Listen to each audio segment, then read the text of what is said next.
I only pay my VA $3 an hour. Isn't that great? I hear this sort of boast far too often, and usually it's followed by, that's really good money in the Philippines. Today we need to talk about something that's hurting both businesses and people. It's the race to the bottom with Filipino wages. Because if you think paying minimum wage in the Philippines is smart business strategy, you're missing something crucial about both business and human dignity. Let me share with you some hard truths about wages in the Philippines that you may not know. Now, bear in mind, in Australia, the peso is about 36 peso to $1. Whilst the NCR, which is the city, has the highest daily rate of about 610 peso, the average across all the regions is about 440 peso. This is actually lower in real terms than 1989 when that was all adjusted for inflation. Recent increases haven't kept pace with rising food prices, and 40% of Filipino workers are in an informal sector with no wage protection. You got to look at the real cost of living. So basic necessities keep rising. Food prices are outpacing the wage increases. Housing costs in urban areas are climbing huge. Healthcare remains a significant expense,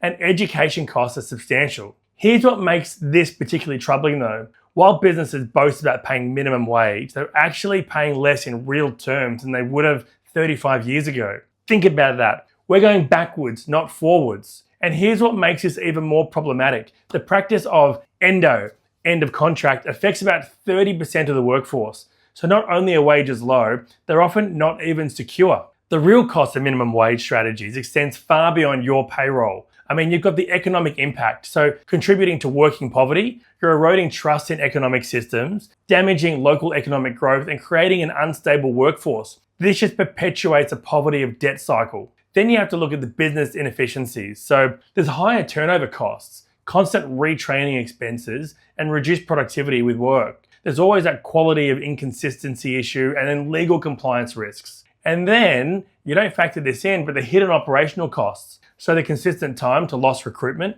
the training investments are totally wasted. You always get lower work quality and reduced innovation and customer satisfaction issues. And then you look at the societal consequences. So there's a massive widening of inequality. Social instability there leads to increased reliance on social services and economic decline, not to mention the draining of the talent to other countries too. But here's what makes this particularly short-sighted. Businesses trying to save money through low wages often end up spending more on turnover, training, and quality issues than they would have by paying fair wages in the first place. Let's talk about what actually works for sustainable business. So, fair compensation framework. I want you to research real living costs in the region that your VA lives in. I want you to have a look at what inflation and the trends look like the last few years and consider if they've got a family and their total family needs. They might be the breadwinner. Build in performance incentives and create a career development so they've got a pathway for growth. Then look at sustainable business practice for you too.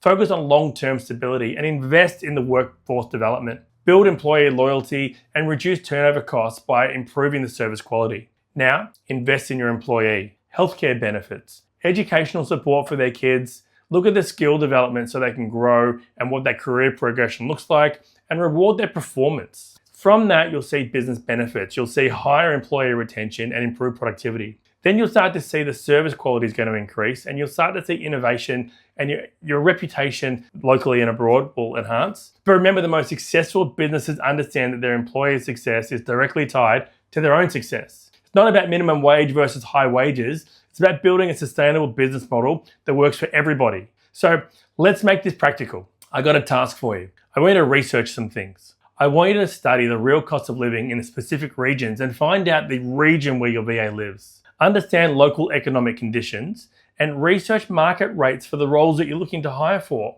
Consider inflation, consider trends, and also factor in the family needs. Research the compensation structure. Have a look at what a base salary is above the market average. Implement performance incentives. Look at HMO, the health benefits, what education support is there, and the career path development for them. Review your process. Regularly check market rates and adjust for annual costs of living and your performance-based increases. I want you to look at the benefit of reviews and career progression. And remember CPI. Now, the goal isn't to pay the least amount possible. It's to build a sustainable, ethical business relationship. When businesses pay fair wages, you're going to see significant benefits to the business. Higher quality of work. You get longer term relationships and better innovation, but I love seeing increased loyalty with the company and building a stronger reputation. Now think about that social impact. break the poverty cycle, support local development, create sustainable growth, and build real partnerships with your team. Enable social mobility. Think about the legacy you want to create.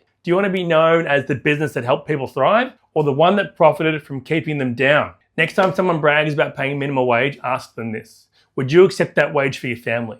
Would you be proud to tell your children that's how you built your business? Because here's the truth. The best business decisions are the ones that create value for everyone involved. Remember, your success shouldn't come at the cost of someone else's dignity. Now, I might sound emotional and charged in this video because it is important and it's dear to my heart. I really wish that everyone who would outsource to the Philippines and other regions would take better care of their team member. And remember, mental health, sustainable wages, business opportunities, career path and progression, all these things factored in. Go back and watch this video again because it's really important that we understand the economical and local impact that recruiting and hiring from offshore countries such as the Philippines is taken into consideration. And remember, if you've got any questions and you want to discuss this further, or you want to know how to research this information and find out how you can help add value and improve lifestyle in the Philippines or wherever your outsourced remote worker is from, please book in a time, leave a comment, ask a question, and I'll respond